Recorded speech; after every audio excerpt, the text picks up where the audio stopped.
Hello, everyone, and welcome to another edition of the GGB Supplier Showcase. Today, I am so glad to be joined by a fresh face. I don't believe he's been on the show before, but Patrick Lahey, Business Development Manager for Omron. How are you doing today, sir? I'm doing great. I'm excited to be here, so thank you for your time.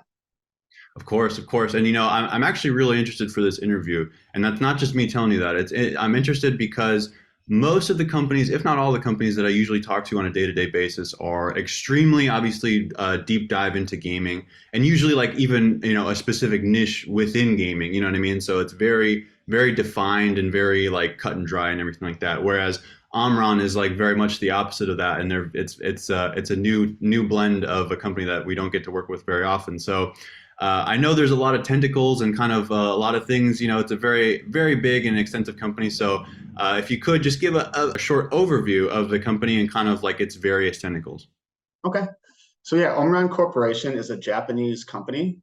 We actually celebrated our 90th year anniversary this year as we were founded on May 10th in 1933.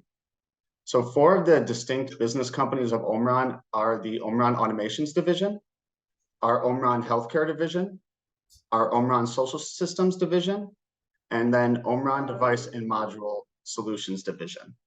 And the Device and Module Solutions Division is the one that I'm here representing today, the one that I work for, and the ones that we support and sell our casino gaming technologies through.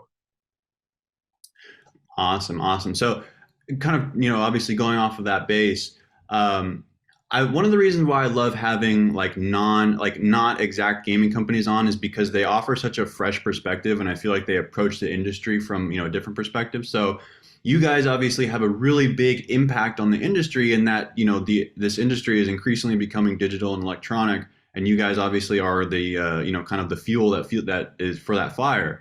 So do you think is there an advantage to approaching an industry such as this with like an outside perspective? Do you think it kind of gives you guys more insight? How would you say?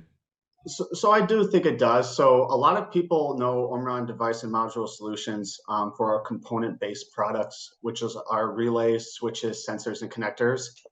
A lot of people actually don't know is that we've really focused on the amusement sector in Japan, which is like their pachinko space. And we've actually focused on that for 40 plus years. So we've had a lot of time to fine tune our technologies, find where we can provide advantages in that marketplace. And, about 10 to 15 years ago, we finally sat down and we decided to enter the casino gaming market for the first time.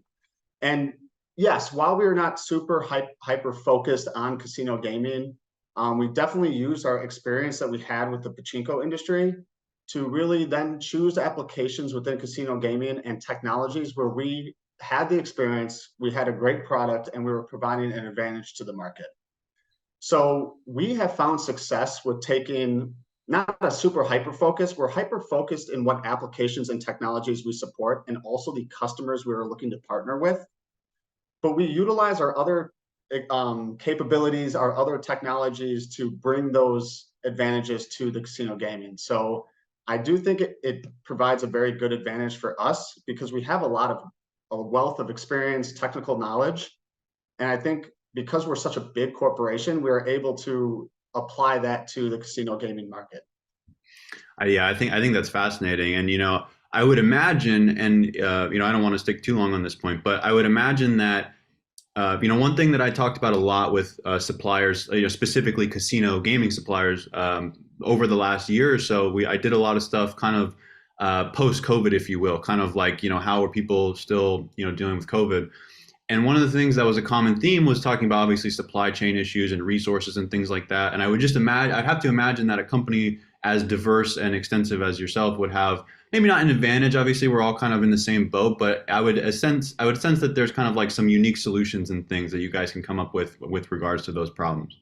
There are, and we were not hit nearly as bad with the, let me rephrase that. In our casino gaming solutions, so primarily we support bash buttons and our STP technology that I will get into later. Mhm. So with those technologies, our production is located in Japan or Taiwan.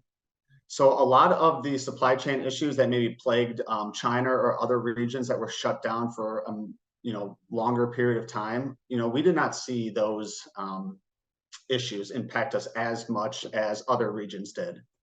Also, the nice thing about Omron, like you said, is we have a wide factory footprint. So we actually are able to produce all of our technologies in-house within our own factories, producing our own parts. So a lot of that supply chain issues that might plague other companies, we saw it affect us a little bit during COVID, but we didn't get hit with the extreme slowdowns or the production stops and halts that maybe other suppliers to the industry faced. Fascinating, fascinating. And so, speaking of technology, obviously the reason why we're here today, we want to highlight the product is the see-through panel. So, as somebody, I don't, one of the great things about working in media is I get to talk to people who are experts in their own field and they can explain it so wonderfully and beautifully than I. So, please, if you would, kind of give us a background on this product as well as some of its technologies and capabilities. Yeah, so today, STP technology stands for see-through panel. And what it is, it's a type of lighting technology or a type of panel that we can create visually striking lighting assemblies or lighting panels with. So at the base of the technology, it's our ability to take a transparent acrylic panel that is 2 millimeters thick, and our ability to laser etch any kind of custom or graphic artwork, any kind of pattern onto that panel. And then when you edge light it with LEDs, that image will appear. So if you kind of see behind me, you can kind of see two of our panels that I have here today. Mm-hmm. It's a little bit tough to see, but the one on my left-hand side is that of a tiger, Mm-hmm. and the one on the right is of just V-shaped lines. So as you can see, we can get very intricate with the laser etching. We can etch, various animals, custom logos, or we can just do various patterns. The nice thing with these panels, because they are transparent, you can actually put them right in front of your gaming monitor and then only activate those LEDs to show the image during certain portions of the gaming content. Wow. So during a jackpot mode, if you have, say it's an Animal Kingdom game, and during the jackpot, it's a tiger jackpot, you could actually have the tiger physically, show up right in front of the player, right in front of the monitor at the right time when they're entering that jackpot. So there's lots of various ways to integrate our technology. Also, a lot of the times we use it for side lighting or topper lighting, or even bank or filler cabinet space. And I'll get into it a little bit more later, but I know that a lot of what we have too is it's all custom. So it all can be created individually for the company we're working with. And there's a lot of direct communication back to back, back and forth, but it truly does create a one-of-a-kind solution for their slot machine. Definitely, definitely, and like you mentioned, it plays right into my next question is that I would imagine, obviously, not the technology of itself is very impressive, but the customization aspect is truly what operators want, and truly what sets these machines apart, which is part of the whole deal now in the industry is customization. So I'm curious as to the kind of the collaboration process. I know you guys like lay it out on your website very nicely about like the how things move from prototype to design and production. So kind of walk us through that timeline and kind of like what companies can expect, to get their product. Yeah, so it basically starts with just fielding either inquiry or having that first initial customer meeting just to show the capability that we have and what we can build around it. From there, because it's custom, the very first step is to finalize the artwork that the customer wants to display on the pattern. Whether it's their company logo or it's fish scales or it's an animal. The very first thing that we need to finalize and really move forward with is that artwork. That typically could take anywhere from 1 to 3 weeks. It just depends on how much back and forth we need to go. Omron is very good where we have design parameters that we lay out what kind of artwork we need to receive in order to help the etching process. So we are also very hands-on in that process, working with the customer to really, perfect that artwork. From there, we also kind of want to focus in on what kind of shape and size of the panel. So the nice thing is these panels behind me are 150 by 150 millimeter. But the size, the shape, we can make very unique shapes, and the size can get quite large. Hmm. Also, we have the ability to bend the panel. So we're trying to lock in on the artwork and the panel size that the customer is wanting to go with. Hmm. From there, we prepare an actual demo where we ship it out. and then the customer can actually interact with that panel, light them up with the LEDs, just to make sure that the visualization is in fact what they were looking to go with. And again, that's back and forth, modifying the look of it, modifying the shape, the bend, just to get the desired visualization that the customer wants. From there, we can then make a prototype that will be the actual shape dimension that they are wanting to go into. And then our request for that step would be for them to, retrofit it into their slot and then evaluate it that way. And then again, just checking the look, the look of it to make sure it's the correct visualization. And then from there, we can go into production. That whole process, while it seems kind of long and tedious, it actually works pretty quickly, and we can go to production from when we start the initial discussion on the artwork to when we can start mass production is typically 5 to 6 months. Depending on how much back and forth there is and how much changes need to be done throughout development, that might become extended. But typically you're looking at a 5 to 6 month from, initial concept to when we can start mass production, which, I think in this industry is pretty quick. I'm used to dealing with production time or development times of 18 to 24 months. So that is extremely impressive. And also I would imagine too, like from a relationship standpoint, I don't work obviously in design, but I would have to imagine that once you form a relationship and like, let's say, you work with an operator for like 1 or 2 machines and kind of go through that whole process, I would imagine that it only gets easier from there in terms of like you already have a kind of a taste and a sense for what they want, what they're looking for, and it's easier to kind of accelerate it. Is that the case that you find? yes, once customers, I think, get a feel for how they can interact and what kind of visualizations they can expect with STP, it's pretty cool because I start to see their creativity juices flowing. With this technology, because it's customized, I'll beat the dead horse when I say this. You can do anything with it. The size, the shapes, they can really get creative with it. So once they really get a feel of how they can interact with it, we really start to see them become more creative and start to implement it more and more across a lot more of their cabinets. So in terms of maturity, or like where are we at with this technology in terms of like, is this like the result of many years of engineering? Is this like, version 3? I mean, are we on the verge of a new, could we be on the verge of something new? Kind of where are we at in terms of like the maturity of the product, if that makes sense? So that's a great question. This technology Omron has been supporting, through pachinko market for many years. Hmm. But then again, I don't see this kind of technology reaching its end of life anytime soon. I still think that we are uncovering new ways to interact with it and new ways to create like a cooler visualization. So I think it's, I don't want to say it's on like the forefront leading technology, but I don't think it's reached its maturity yet. I still think it's in a position where we are like discovering new ways to interact with it. Especially because it's really unique in nature, where it's a one-of-a-kind solution. I still think every time you bring a cabinet with our STP involved in it, it's still like going to be a one-of-a-kind solution to the market, and it's going to be new for its type.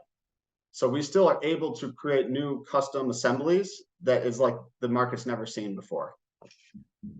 Well, and I will say, in your, not maybe not in your defense, but gaming is not particularly the most quickest moving industry either. So it's not as if, you are rushing things out the door, just to be replaced next year. Things tend to stay around for a while. So it's not, I don't mean to make it seem as though it's like, on its last legs or anything. No, and I agree. And I actually think that one of the areas that companies are continuing to show innovation is the ways that they are, using bank filler assemblies, or the way that they are trying to have players gravitate towards their slot. I see a lot more, bigger lighting displays, things of that nature. So I do see some innovation and new technologies being used to kind of draw in the player themselves. Gotcha.